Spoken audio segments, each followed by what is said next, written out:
Hi friends, welcome to learners cupboard. మనకు తెలుసు revenue equal to price into sales. ఇక్కడ price 30% decrease అయిందంట. So sales ఎంత percentage increase చేస్తే రెవెన్యూ కాన్స్టెంట్ ఉంటుంది, రెవెన్యూ సేమ్ ఉంటుంది అని అడుగుతున్నాడు. మీకు ప్రీవియస్ వీడియోస్లో చెప్పిన 3 మెథడ్స్ని ఎలా అడిగినప్పుడు అప్లై చేసుకోవచ్చు అని చెప్పాను కదా. సో ఫస్ట్ ఫార్ములా మెథడ్ చూద్దాం. ఇక్కడ డిక్రీజ్డ్ బై 30% అని ఇచ్చారు. సో డినామినేటర్ కూడా డిక్రీజ్ అయ్యేలా చూసుకుంటాం. సో గివెన్ నెంబర్ 30ని 100 నుంచి సబ్ట్రాక్ట్ చేస్తాం. సో డినామినేటర్ డిక్రీజ్ అవుతుంది. So given number 30 by 100 - 30 70 into 100. 0 0 cancel. 3/7 into 100 42.85%. ఇది ఇంక్రీజ్. సో సేల్స్ 42.85% ఇంక్రీజ్ చేయాలి.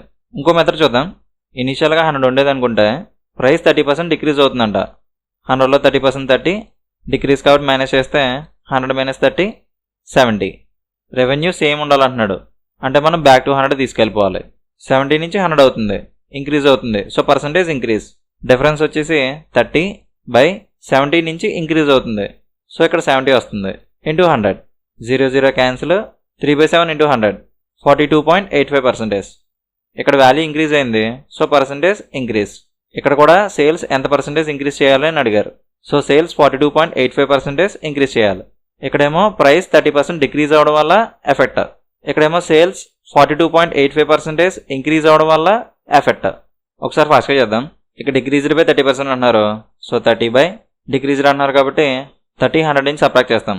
100 - 30 70 ఇంటూ 100 మైండ్లో పెట్టుకుందాం. 0 0 క్యాన్సిల్. 3/7 ఇంటూ 100 42.85%. ఇంకో మెథడ్ చూద్దాం.